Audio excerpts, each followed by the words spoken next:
Good morning, dear students. I am Anita Motsra. Today we are going to start our new topic, which name is investment multiplier.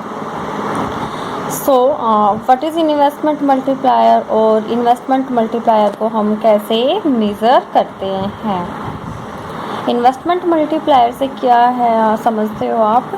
जब भी economy में जो हम investment है, investment को increase करते हैं, तो जितने अमाउंट से हमने इन्वेस्टमेंट को इंक्रीज़ किया है उसके मल्टीपल टाइम से आपकी जो नेशनल इनकम है वो नेशनल इनकम आपकी इंक्रीज़ होती है. This is called the investment multiplier और मल्टीप्लायर इफ़ेक्ट.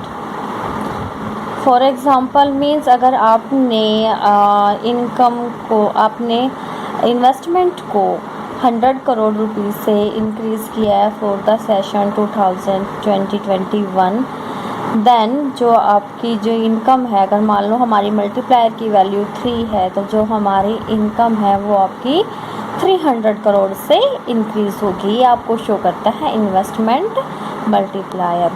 इन्वेस्टमेंट मल्टीप्लायर को हम के अल्फ़ाबेट से डिनोट करते हैं. सो आपका कैसे कैलकुलेट होता है investment multiplier? K is equal to change in Y divided by change in I. यहाँ पे चेंज इन वाई आपका शो करता है एडिशनल इनकम जनरेटेड, कि आपकी जो इनकम है, इनकम में आपका कितना इंक्रीज़ हुआ है. एंड जो इन्वेस्टमेंट है, इन्वेस्टमेंट आपका चेंज इन इन्वेस्टमेंट आपका शो करेगा कि आपने इन्वेस्टमेंट में पहले से कितना ज़्यादा इंक्रीज़ किया है या डिक्रीज़ किया है.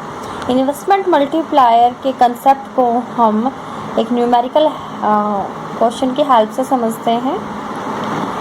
सपोज़ गवर्नमेंट है वो पहले से 50 करोड़ इन्वेस्ट करती है, मीन्स एक नया रोड प्रोजेक्ट है, सो दैट एम्प्लॉयमेंट जनरेट हो, इनकम इंक्रीज़ हो इकोनॉमी के अंदर, 50 करोड़ इन्वेस्टमेंट करती है. इट मीन्स इन्वेस्टमेंट में इंक्रीज़ हुआ आपका 50 करोड़ से. फिर इन्वेस्टमेंट में इंक्रीज़ होने की वजह से क्या है, लोगों को एम्प्लॉयमेंट मिला और जो इनकम इंक्रीज़ हो जाती है आपकी 200 करोड़ से. यहाँ पे अगर हमें इन्वेस्टमेंट मल्टीप्लायर की वैल्यू कैलकुलेट करनी है, वो क्या होगी आपकी के का भी फॉर्मूला क्या पढ़ा था हमने? Change in Y divided by change in I. It means 200 divided by 50 is equal to 4. ठीक है, इसका मतलब क्या है, अगर किसी इकोनॉमी में हम इन्वेस्टमेंट को 1 रुपये से इंक्रीज़ करते हैं तो इनकम आपकी क्या है, 4 रुपये से इंक्रीज़ होगी. नाउ हम डिस्कस करते हैं कि जो इन मल्टीप्लायर है और जो हमारी MPC है या MPS है, उनके बिटवीन कैसा रिलेशन होता है. जो मल्टीप्लायर है, मल्टीप्लायर का MPC के साथ आपका पॉजिटिव रिलेशन होता है. जितनी आपकी MPC की वैल्यू ज़्यादा होगी, मार्जिनल प्रोस्पेंसिटी टू कंज्यूम आपका ज़्यादा होगा, उतनी ही जो मल्टीप्लायर है, मल्टीप्लायर की वैल्यू भी आपकी क्या होगी, हाई होगी. इसके पीछे रीज़न ये होता है क्योंकि अगर इकोनॉमी के अंदर आपकी MPC ज़्यादा है, मार्जिनल प्रोस्पेंसिटी टू कंज्यूम की वैल्यू ज़्यादा है, इसका मतलब जब लोगों की इनकम इंक्रीज़ होगी तो इंक्रीज इनकम का ज़्यादा पार्ट वो कंज्यूम करेंगे और कम पार्ट वो सेव करेंगे. जब वो ज़्यादा पार्ट कंज्यूम करेंगे तो एक पर्सन का कंजप्शन दूसरे पर्सन की क्या बनती है, इनकम बनती है. इसी वजह से आपकी इनकम ज़्यादा इंक्रीज़ होगी.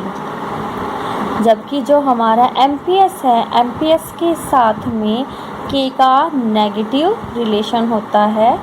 सो अगर आपको के की वैल्यू निकालनी है और आपको MPS गिवन है तो के इज इक्वल टू क्या होता है आपका 1 अपॉन में MPS. आपको MPC गिवन है तो वैल्यू क्या होगी, 1 upon 1 minus MPC. Just because आपका अगर MPS है, MPS की वैल्यू आपकी जितनी ज़्यादा होगी, मल्टीप्लायर की वैल्यू उतनी ही कम आएगी. ठीक है, ये ऐसा इसलिए होता है, इसके पीछे भी रीज़न यही होता है. MPS की वैल्यू ज़्यादा होने का मतलब क्या है कि लोग सेव ज़्यादा कर रहे हैं, लोगों में प्रोस्पेंसिटी टू सेव मोर है. तो जब मीन्स उनकी इनकम इंक्रीज़ होगी तो वो कंजप्शन कम करेंगे और सेविंग ज़्यादा करेंगे. अगर वो सेव ज़्यादा कर रहे हैं, कंजप्शन कम कर रहे हैं, तो एक पर्सन कम कंज्यूम करेगा तो दूसरे पर्सन की इनकम भी कम इंक्रीज़ होगी। इसी वजह से जो मल्टीप्लायर है या के की वैल्यू आपकी क्या होती है, लेस होती है। आई होप आपको टॉपिक क्लियर है। अगर आपको कोई डाउट होता है देन आप मुझसे ऑनलाइन कॉल करके ले सकते हो। Thank you.